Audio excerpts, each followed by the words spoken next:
2 world title fights still to come here at the Manchester Arena. Next to a fellow who could be fighting for a world title in the not too distant future. Highly rated Jack Catterall. He has won all 13 so far. Calm, measured and a ferocious finisher as well. Over to Mark Burdiss to welcome him to the ring. Please welcome into the ring the WBO Intercontinental Super Lightweight Champion from Chorley, Jack Catterall!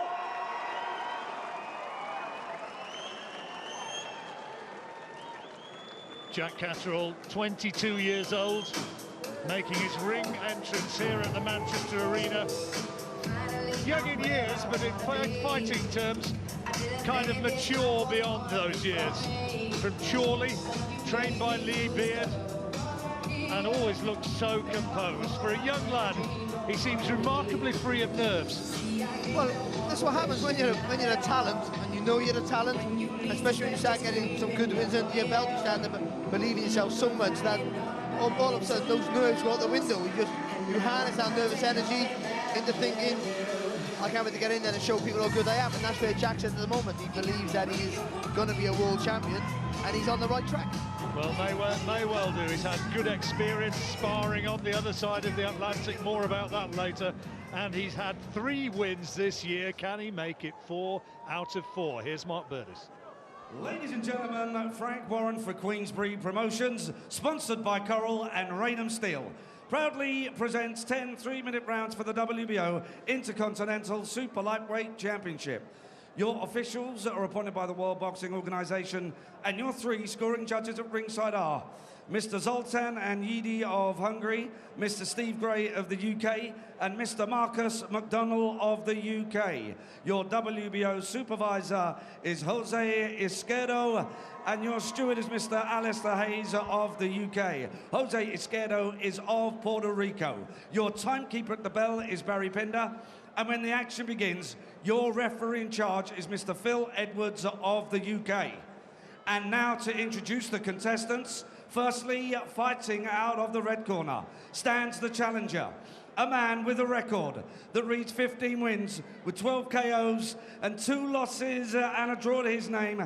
At yesterday's weigh-in, he scaled 9-11-4, and tonight he wears the purple shorts.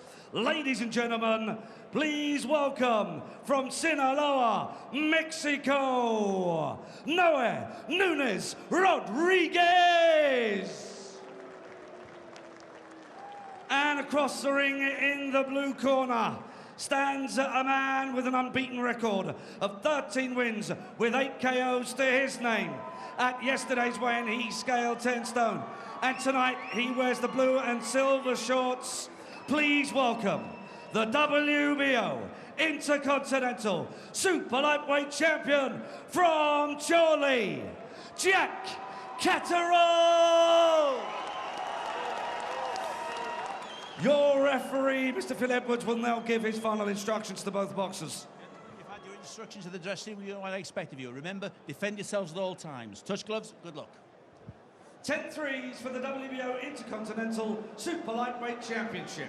Last time out, Catterall had to go the distance against Jarkko Putkanen, and by his own admission, he said he was a little bit flat. Rodriguez, well, physically, he looks the part, slightly taller than Catterall, who stands 5'7". Rodriguez has been fighting more as a lightweight than a light welter or a super lightweight, as we seemingly have to call them nowadays. Is he going to be able to match Catterall? Those who are hypercritical of Catterall have said that, good though he clearly is, he sometimes hasn't quite gone through the gears as emphatically as they'd like to see him, but he's still a work in progress, and you simply can't in boxing just bowl everybody away. He's clearly got great talent. Yeah, he has. I think sometimes with him, he not going through the gears. Oh, lovely left hand there. At times, he's got into a little bit of a scrap, trying to rush his work a little bit, you know, and that's just the exuberance of youth, trying to do too much too soon. And I think, you know, if he just relaxes a bit, and then once he starts, like Paul Butler did recently, just a fight ago, sees the guy hurt and then goes through the gears, just like this. He's making a fast start here, and there's nothing wrong with the gear that he started in. It is a very high one. big punches in that opening round.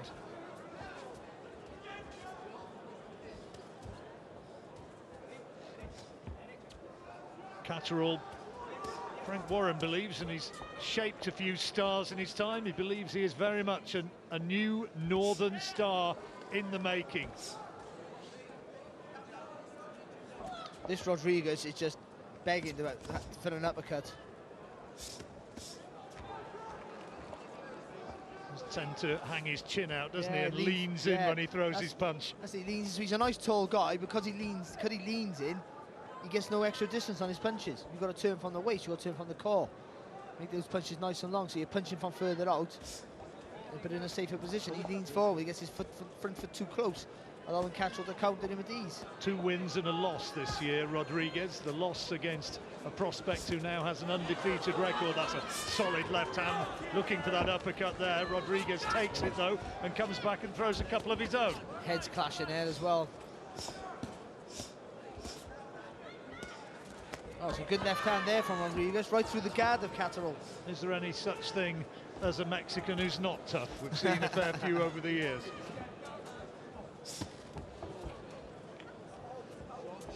Catterall got great sparring experience in the United States.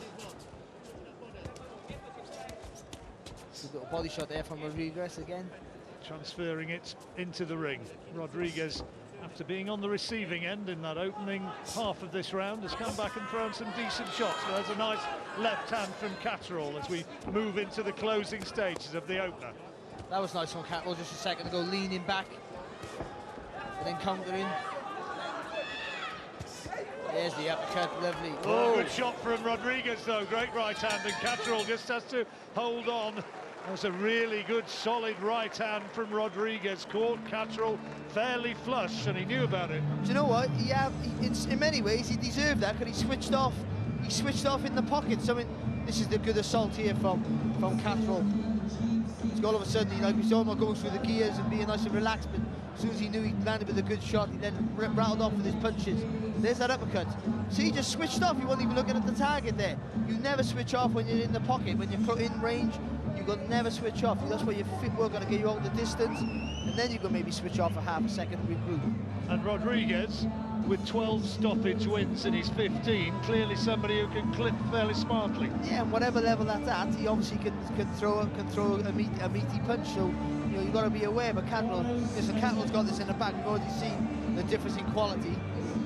But you just can't get yourself drawn to a fight. You can't switch off. Gave heart to the Mexican corner, and Rodriguez thinking, I'm sure, after being on the receiving end in the opening round, he can feel as though he got to him, and he's really going out trying to take the fight to Catterall here in round 2. Now what Catterall's got to be careful not to do now is start to get involved in a war. Even though he might win that way, you don't want to be starting having wars with these sort of guys. Outbox them, confuse them, and then go for the stoppage. Rodriguez starting this second round fast. Is he going to be able to maintain it? He's looking for the punishing right hand that he clipped Catterall with in the closing seconds of the first. Combination again from Catterall. Nice straight punches, but then back comes Rodriguez with that left hook, which has served him well on more than one occasion. Slightly taller man, Rodriguez. He's massive. Seeing that he's been boxing at lightweight, he's a huge lightweight. Must stand some 5'10" or thereabouts, 2 or 3 inches taller than Catterall. Oh, lovely there from Catterall, lovely bit of distance and timing with the feet and the punches.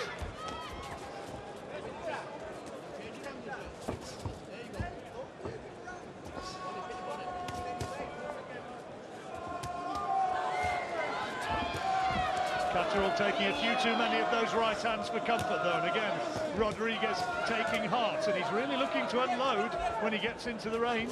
Well, the quality's coming from Catterall, and he's still boxing well, but what happens is, look, a good shot there, and a good shot back there from Rodriguez. Right hand's a danger shot, and again Catterall just wants to hold on for a second or two after walking into a couple. He loses concentration, does Jack Catterall. Every night, he's oh dear. That's a big shot. Catterall takes it well, but there's some oohs and ahs from those supporters. who've made their way into this Manchester arena. Good body shot there from Rodriguez as well.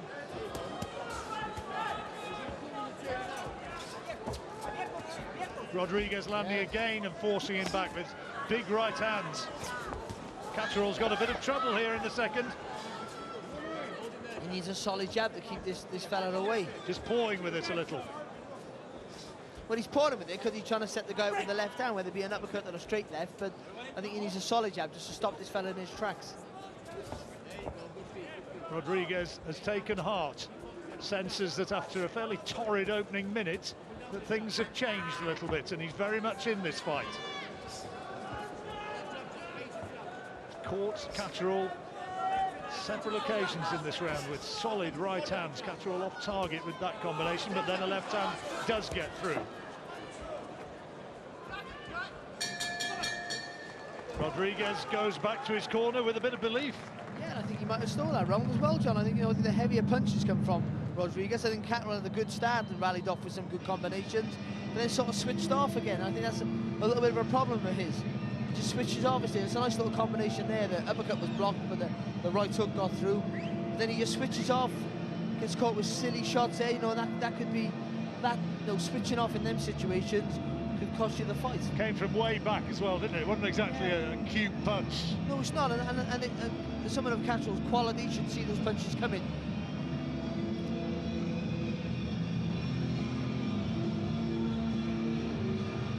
Catterall with food for thought. Barry's given that second round to the Mexican, Rodriguez. And he, you can see, is starting to look more confident. The corner getting excited. They think that he could spring the upset. Catterall, a huge favourite, of course. Relatively local man from the Lancashire town of Chorley. Good body shot, Catterall. Oh, bit low there, I think. Oh, good left hand over the top there from Catterall. He'll have had a bit of a riot act in that corner. He'll have been told to step it up, and that's precisely what he's trying to do. Trying to vary the attack from head to body. Break! One step. No hold, Jack. You've got to stay switched on, Catterall. We've got to still stay nice and relaxed as well. That power punching again from Rodriguez. He does look fairly heavy-handed, Yeah, Barry. he does, yeah. I don't think he's a KO artist, but I think everything's solid, isn't it? But again, that's Catterall going back in straight lines. You've got to turn on the front foot. Well, suggestion that there was a low punch there from the referee, and telling Catterall accordingly, asking Rodriguez if he needs time, and the Mexican saying no.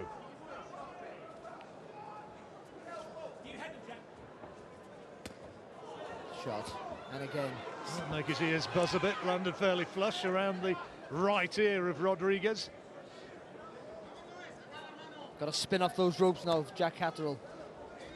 That's better, that's good. Using the footwork.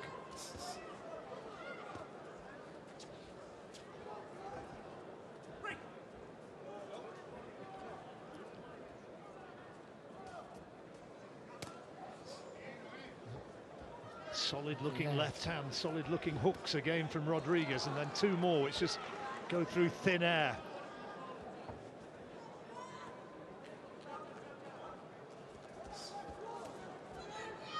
Catterall being forced to think.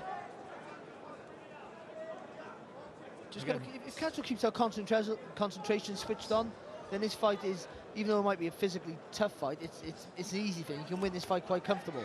But when he switches off, he allows Rodriguez to come forward like this. You know, it's going to make it a difficult night for himself. Big lanky fella, isn't he? Remember Bradis Prescott? Big lanky fella who collided with Amir Khan early in his career. I'm not saying that Rodriguez has the explosiveness of Prescott, but he certainly has a power to be respected. Oh, that's good from Catterall. Nice left hand and a solid body shot. Yes, that's much better.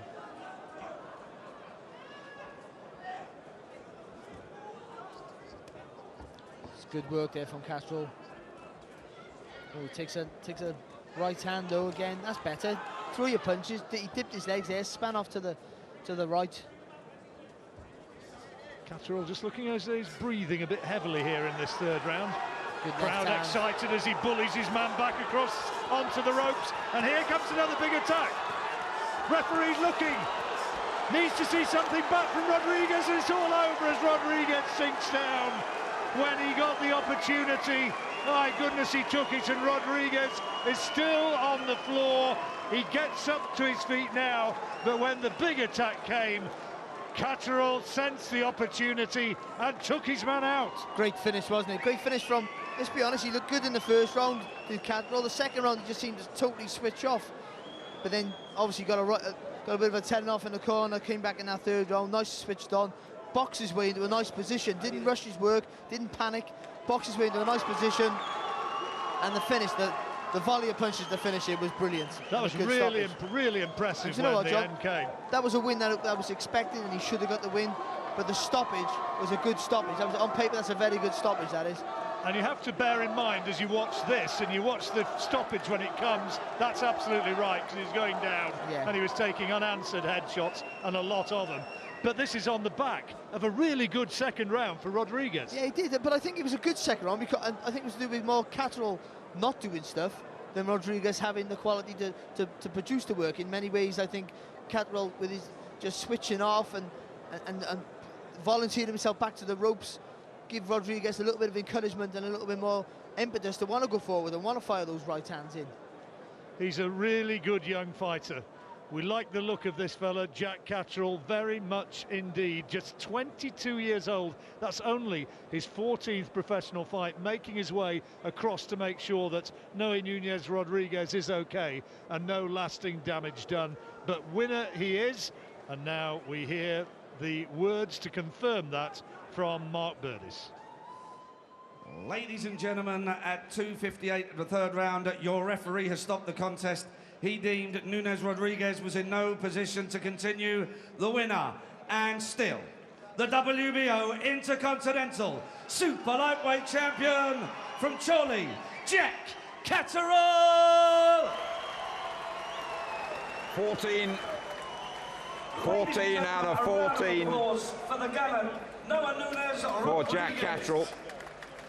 14 wins out of 14 then for Jack Catterall, the potential to be the new star up here in the north, an absolutely lethal finisher, and another very compassionate and timely piece of refereeing from Phil Edwards, because Rodriguez, who had one or two good moments in those first couple of rounds, and no position to defend himself. He is a proper talent, is Catterall, and an excellent finisher. Yeah, good learning fight for Catterall, I think, tonight with Rodriguez. He didn't let him have his own way. He got involved in a fight too much and got caught with a couple of shots. And he was made to work. Rodriguez, to his credit, he made Catterall work. He made things awkward for him, made things tough for him. But when Catterall seen an opportunity to finish, he didn't let up, and cracking refereeing and well-timed stoppage. He's only, 22, isn't he? And he's a sort of seasoned pro on very young shoulders. Yeah, he's very young. Look, I mean, there's people talking of big fights. I saw a potential fight with Mauricio Herrera mentioned somewhere the other day. You know, you mentioned his age. He's 22. That's only his 14th professional fight. I mean, there's bags of time for him. I'm not so keen to see him as rushed as what some people might. I think he could have another year developing before he really is let loose. I mean, certainly could maybe fight for, you know, a good fight would be him and Tyrone Nurse for the British title. Fantastic fight, that. But talking going up to Mauricio Herrera, yet these sort of guys here who are the fringe contenders, I'm not quite sure. I'm sure he's going to get there, but it's all about when he does get there. What happens if you beat someone like Mauricio Herrera? Suddenly you're ready for world titles. He's a baby still. Let's take our time. He is a baby, but goodness me, he's a baby with a good old slap in his hand, isn't he? And if you have a look at it, it's a great weapon this to have in your armoury, isn't it? The ability to finish a fight so quickly and turn things around. I think Rodriguez there, he thought he was comfortable. He tied up on the ropes. Catterall threw a lot of shots, realised he was starting to get through, and he didn't let him off a hook. Sign of a good finisher. Like I said, this fight will do him the wonders, and like Steve said, he doesn't need the likes of Herrera yet. He's still got a year's worth of learning to do. I think that's the first time he was never in any trouble. It was the first time he was put under a little bit of pressure, and he was made to work for his win, work hard. He started the night ranked at number 7 by the WBO. He's not going down in those rankings after this, is he? He'll stay around there, but as I say, I don't want to see him go and fight for world titles next year. You know, I'm not saying he won't beat Herrera, but there's sort of, you know, when you make matches, there's some some guys, once you fight them, you beat them, you're ready, you're there in the world title, but he's some way off that still yet. Down the other end of the ring, we have Lee Beard, and we have Jack, and we have Charlie. Jack, you're only 22 years old, but you can see how much ring maturity. When I was watching your fight, I was sat with Frank Buglioni, and he really rates you. Do you think, though, you made slight hard work of that? And can you tell us also what Frank Warren said to you as soon as you came over and sat ringside? Like Frank said, it was an alive opponent. It weren't no knockover. He come over to you to take the belt, so I had to be on my A game to bring this back for Christmas. Do you feel like you were there? Nice Christmas present, by the way. Yeah, definitely was thinking of the third round, so settling into it, listening to Liam Frank. Obviously got him under control, and then when I seen him, and I seen the dip, and I seen him didn't want it, smelled the blood after going for the kill. And as soon as you sat down, Frank, who's just to the right of you, came over and said, watch it back, watch it back. Do you do that? Is that something you learn from? And yeah. I wonder why he particularly said that. Definitely, we're never out in the gym all year learning, so I'll go home, watch the fight back, and obviously in the new year there's things always to improve on, so we can keep learning. Okay, so looking towards next year, as you said, it's Christmas next week. Herrera is mentioned, and we just heard our commentary team and presenters talking about it. Do you want international or more domestic rivals? It doesn't really bother me. The calls have been made for domestic rivals, the people who got the belts. They couldn't be made, so going into the new year, I'm happy just to listen to Liam Frank and whatever fights they think makes sense is what I'll go with. All right, well, we look forward to seeing a lot more of you next year. Thank you very much.